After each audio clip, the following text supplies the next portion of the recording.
1960년대에 제작된 영화 중에 제목이 에덴의 동쪽이라는 영화가 있습니다. 제임스 딘이 출연을 해가지고 아주 유명해진 영화죠. 원래 소설이었습니다. 존 스타인백이라는 분이 이 소설을 쓴 것을 영화화했는데 오늘 우리 성경의 본문이 되는 그 창세기 4장에 가인이 아벨을 죽이고 그리고 이제 에덴 동쪽에 놋이라고 하는 땅으로 도피했다. 이제 이 기사를 가지고 모티브를 삼아서 소설을 썼습니다. 이 에덴의 동쪽에 나오는 그 아버지의 이름은 아담 트라스크인데 두 아들 중에 둘째 아들은 믿음이 좋았어요. 그리고 아주 모범 청년이었습니다. 그래서 그 둘째 아들이었던 아론을 굉장히 편애합니다. 그런데 큰아들은 거칠고 불만에 찬 눈초리를 가지고 아주 가족에서 뛰쳐나가려고 애를 쓰는 그러한 아들로 표현이 됩니다. 이름이 카알이라고 하는 이름을 사용했는데 아버지는 그 집을 뛰쳐나간 엄마의 피가 그 아들에게 흐른다고 생각을 해가지고 그 아들을 아주 미워했습니다. 근데 이 영화에서 카알 역을 맡았던 사람이 제임스 딘이에요. 제임스 딘은 평생 영화를 3편밖에 못 찍었습니다. 이 영화 찍고 그해 또 하나 찍고 다음에 하나 찍고 그다음 바로 사고로 세상을 떠났죠. 근데 그의 그 눈은 늘 우수에 차 있는 그러한 눈이었습니다. 이 없는 반항이라고 하는 그 영화에서도 그 담배 이렇게 늘 그냥 계속 펴대고 그리고 청바지 입고 이렇게 나와서 아주 반항적인 시대의 아이콘이 되었었죠. 그래서 이 에덴의 동쪽이라고 말을 하면 지리적으로 보면 이제 창세기 3장 4장에 아담과 하와가 이제 범죄를 하고 쫓겨나간 쪽이 동쪽입니다. 에덴의 동쪽. 그리고 이제 더 이상 생명나무에 들어오지 못하도록 천사를 통해서 화용검으로 이렇게 막고 있는 자리가 동쪽이었습니다.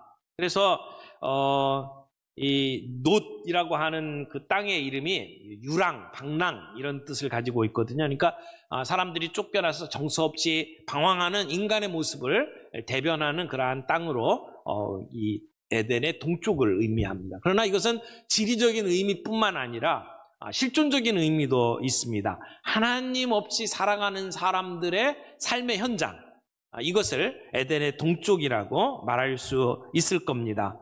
늘 하나님 없이 살아가는 삶의 현장 속에는 죄를 범하고 그리고 그곳에서는 늘 허무와 절망 속에서 신음하며 살아가고 있는 그러한 삶의 현장이라고 말을 할 수가 있겠죠. 이러한 삶의 현장에서 일어나는 일들을 계속 이제 성경이 기록을 하고 있습니다. 오늘 본문 안에는 세 종류의 사건이 기록이 되어 있습니다. 그래서 첫 번째 우리가 먼저 생각해야 될 것은 여호와를 떠난 가인과 그의 후손들의 이야기를 살펴볼 수 있습니다. 16절 보겠습니다.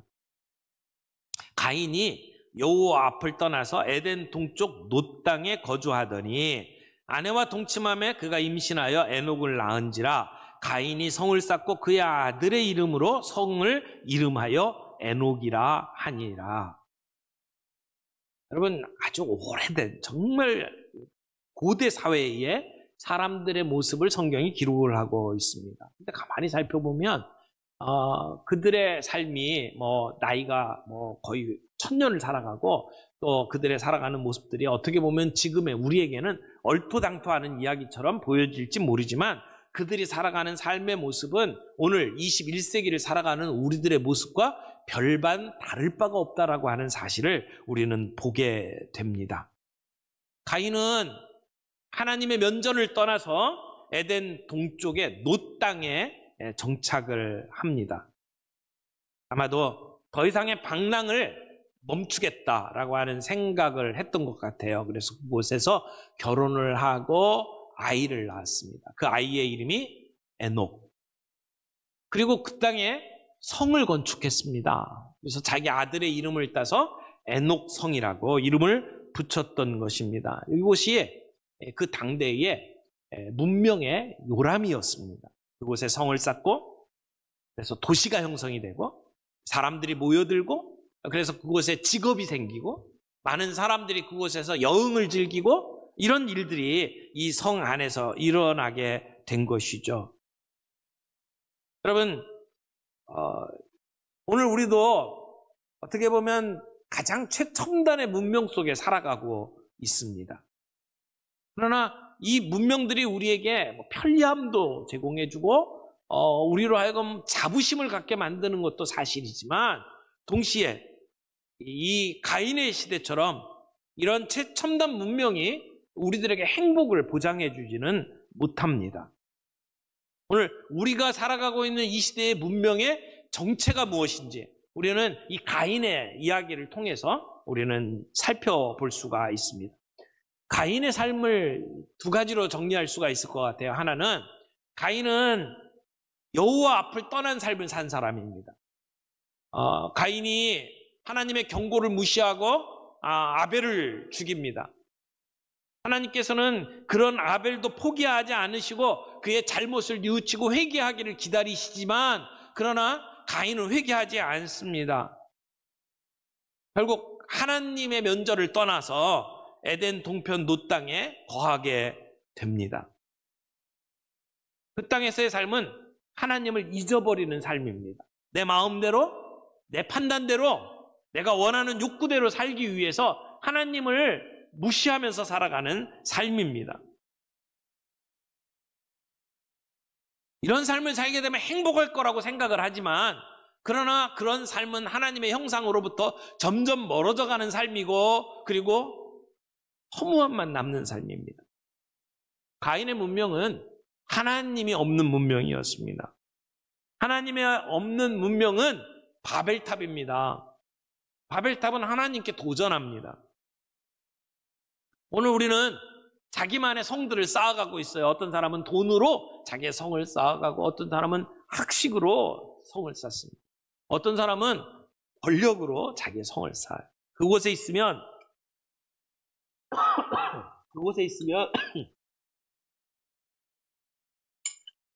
사람들이 안전할 거라고 생각을 합니다.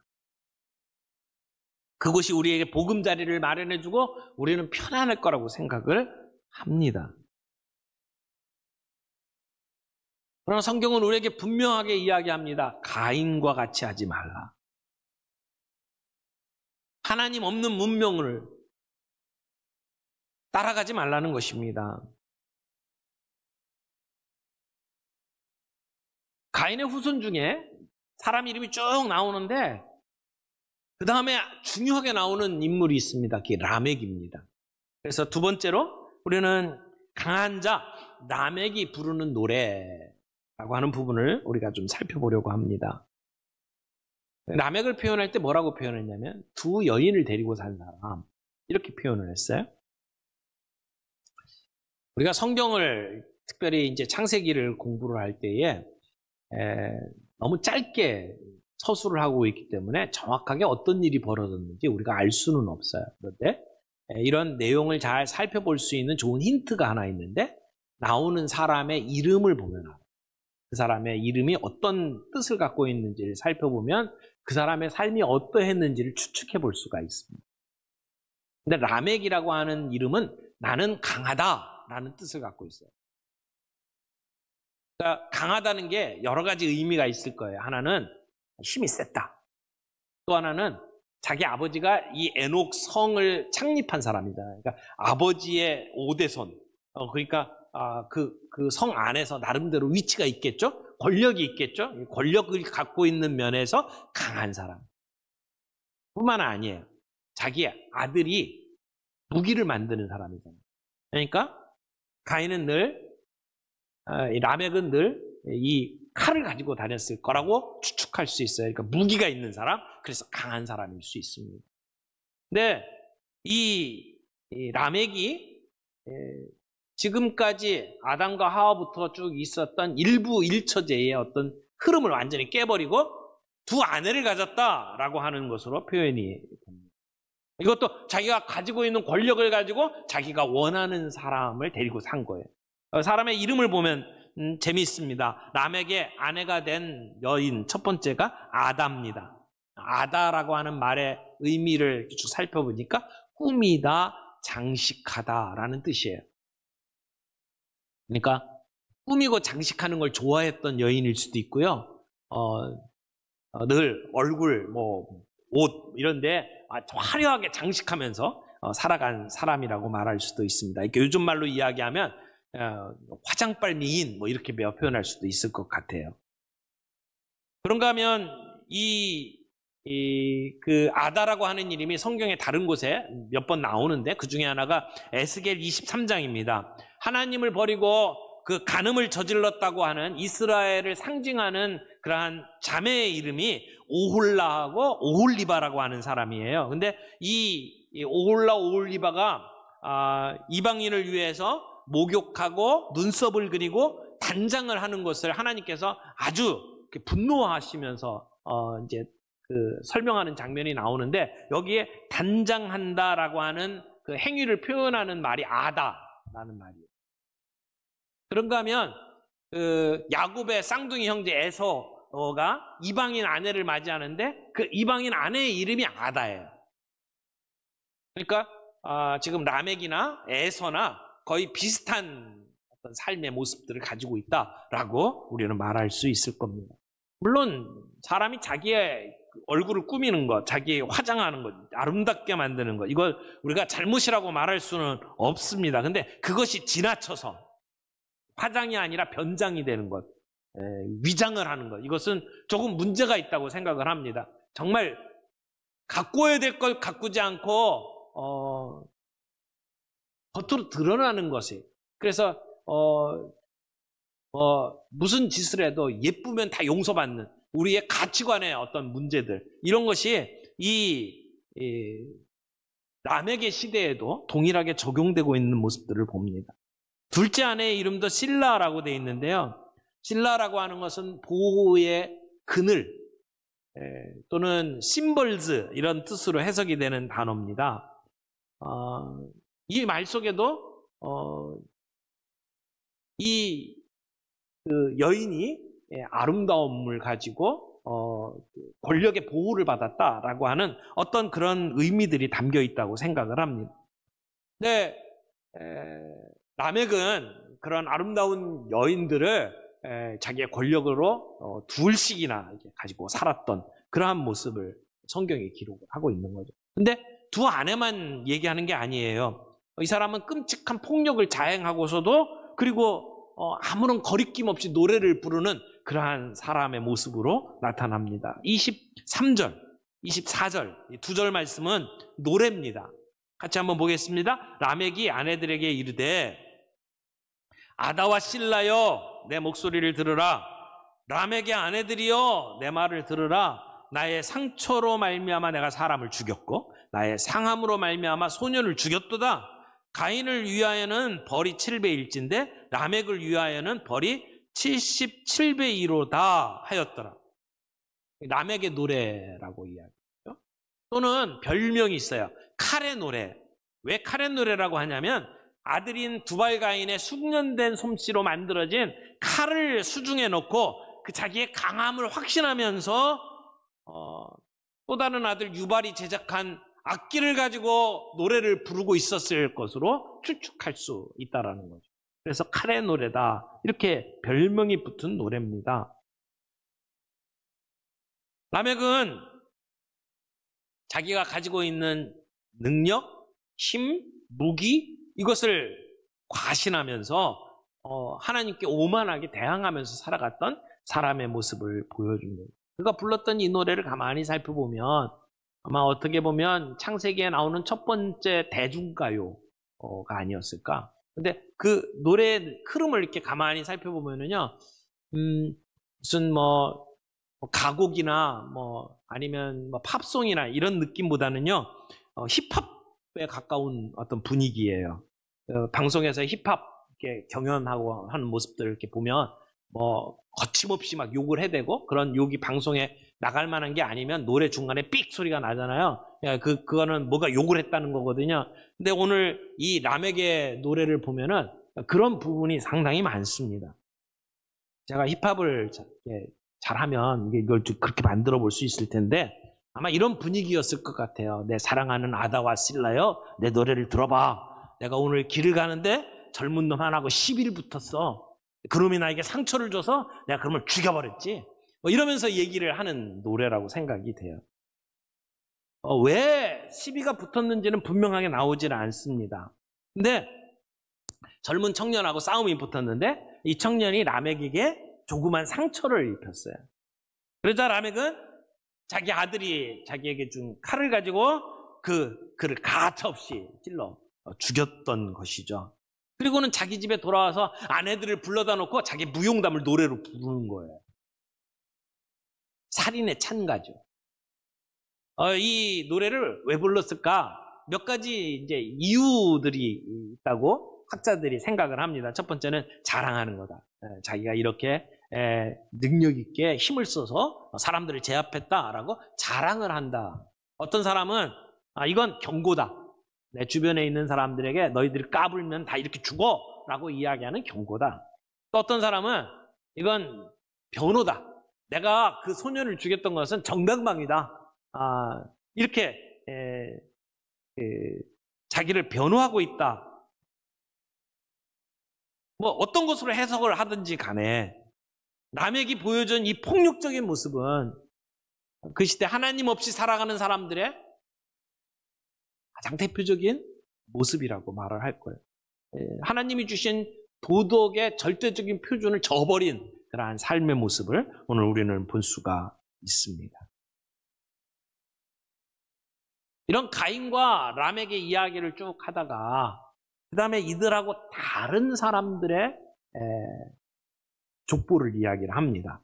지금까지는 에덴의 동쪽에 있었던 하나님 없는 사람들과 그들의 문명, 그들의 삶의 모습들을 이야기를 했는데 이와는 전혀 다른 대조적인 사람들의 이야기를 25절부터 이야기를 합니다. 그래서 여호와의 이름을 부르는 셋의 후손들의 족보를 우리가 보게 되죠.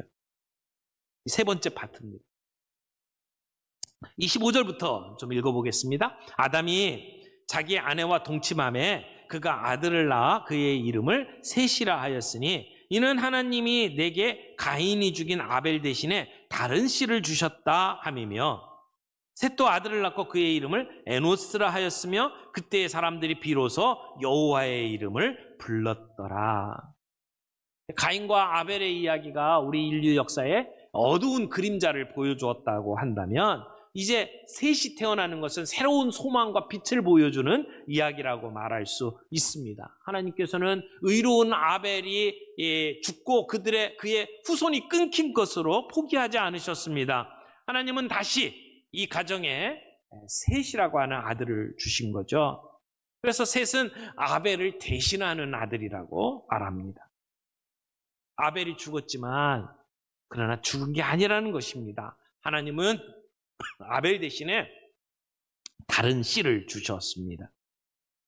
끊어진 게 아닙니다. 하나님의 구원 계획이 계속 이어지고 있다는 것을 우리가 성경을 통해서 알 수 있습니다. 근데 셋의 자손들에 대한 기록이 별게 없어요. 지금 가인의 후손들은 무슨 가축을 키우고 그리고 노래를 부르고 그리고 무기를 만들고 이런 어떤 화려한 문명들에 대해서 소개를 하는데 셋의 후손들은 별게 없어요. 성을 지은 것도 없어요. 대단한 업적이 없어요. 어떻게 보면 정말 미미해 보여요.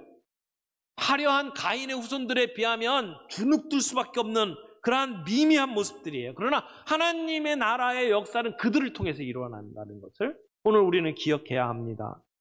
하나님의 구원의 백성들. 하나님의 방법은 그들을 대항할 수 있는 또 다른 큰 성을 세우는 게 아니라 미미한 것 같이 보이는 한 사람을 이 땅에 주심으로 말미암아 하나님의 구원 역사가 이어지고 있다라고 하는 사실입니다. 오늘 거짓과 불의가 가득한 이 세상 속에서 살인과 폭력이 난무하는 이 세상 속에 하나님의 구원 계획이 어떻게 이어집니까? 하나님의 사람을 통해서 이어지는 것을 볼 수 있습니다. 여기 셋이 아들을 낳고 이름을 에노스라고 그랬어요. 에노스라고 하는 것은 흙이라고 하는 단어에서 파생된 이름입니다. 그래서 연약하다, 순간이다 이런 뜻을 갖고 있습니다. 이 에노스 때에 이르러서 여호와의 이름을 불렀다라고 기록을 하고 있죠. 여호와의 이름을 불렀다, 제사했다, 예배했다 그런 의미라고 볼 수 있습니다. 물론 그때까지 예배 제사가 없었냐? 아니죠. 가인과 아벨 이야기를 보면 분명히 제사가 있었습니다. 그러면 여기서 에노스 때에 여호와의 이름을 불렀다라고 하는 이야기는 무엇입니까? 그의 이름과 연관을 시켜본다면 에노스 때에 이르러서 그들은 우리의 인간의 연약함, 인간의 추악함에 대해서 분명하게 이해하기 시작을 했고 그래서 여호와 하나님을 찾게 되었다라고 말할 수 있다라는 겁니다.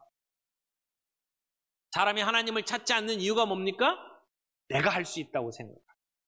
내가 하나님이라고 생각하기 때문에.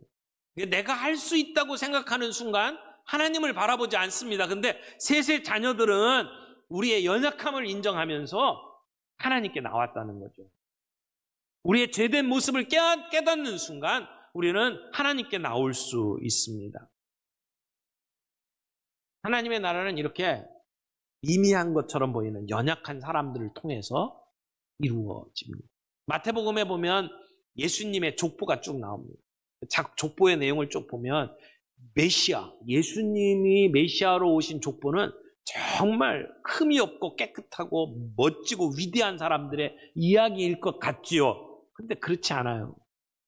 거기에 나온 여인들 몇 명 나오잖아요. 근데 한결같이 정상적인 사람들이 아닙니다. 어떻게 보면 예수님의 그 족보는 망가진 족보예요. 여러분, 어떻게 메시아가 이 땅에 왔습니까? 미미하고 보잘것없고 망가진 족보를 통해서 이 땅에 왔다라고 말할 수밖에 없는 거죠. 하나님은 심판 가운데, 절망 가운데에서도 우리에게 소망의 빛을 보여주십니다. 악이 번성하고 세상에 소망이 없을 것 같은 이 세상 속에 하나님은 어떻게 하나님의 구원 계획을 이어가십니까? 미미하게 보이는 보잘것없는 하나님이 세우신 사람들, 그 사람들을 통해서 하나님의 역사가 이어진다는 거죠. 중요한 포인트는 예배입니다. 여호와의 이름을 불렀더라, 예배입니다. 아벨이 제사를 드리다가 흔적도 없이 안타깝게 죽은 것처럼 보이지만 그곳에서 뿌리가 내리고 싹이 나고 그리고 꽃이 피었습니다. 민들레 홀씨처럼 번져나가기 시작을 합니다. 세상이 아무리 악하고 강해도 하나님은 하나님의 사람들을 통해서 역사를 이어갑니다. 그러므로 오늘 우리는 예배드리는 자로 이 시대 속에 서 있어야 합니다. 예배는요, 하나님을 아는 만큼 예배할 수 있습니다. 하나님을 알되 힘써 알아야 될 이유가 거기에 있습니다. 하나님을 알되 하나님 사랑할 수 있고 하나님을 알되 하나님을 경외할 수가 있습니다. 하나님을 알 때 그분의 이름을 부를 수가 있습니다. 여러분, 예배가 예배되게 하는 것은 예배에 참석했을 때 뭐 찬양이 어떻고 그래서 우리의 마음이 뭉클하고 감격이 있고 그래서 예배가 예배되는 게 아닙니다. 우리 안에 그런 감격이 없어도 우리는 예배해야 합니다. 우리가 하나님을 알아간다면. 예배는 자기 만족이 아닙니다. 예배는 나를 만족시키기 위해서 이 자리에 나온 것이 아니라 하나님을 만족시키기 위해서 예배하는 겁니다. 하나님을 기쁘시게 하려면 우리가 죽어야 합니다. 우리의 몸으로 하나님께 예배를 드려야 돼요. 근데 예배, 제사를 드리려면 나를 죽여야 돼요. 나를 죽일 때 진짜 산 예배가 됩니다. 내가 가지고 있는 생각, 나의 유익을 내려놓을 때 진짜 예배가 되는 겁니다.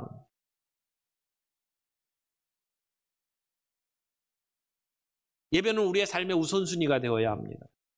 우리의 삶, 24시간 전체가 하나님 앞에 올려드리는 예배입니다만, 그러나 우리의 그 모든 시간, 스케줄 가운데 하나님께 예배드리는 시간이 우리의 삶의 우선순위가 돼요. 그 시간이 가장 소중하고 가치 있는 우선순위에 놓여져 있어야 합니다. 하나님께서 우리를 이 땅에 두신 이유, 그 뜻을 생각하면서 오늘 우리의 삶을 주님 앞에 드리는 예배자로 우리가 설 수 있기를 바랍니다.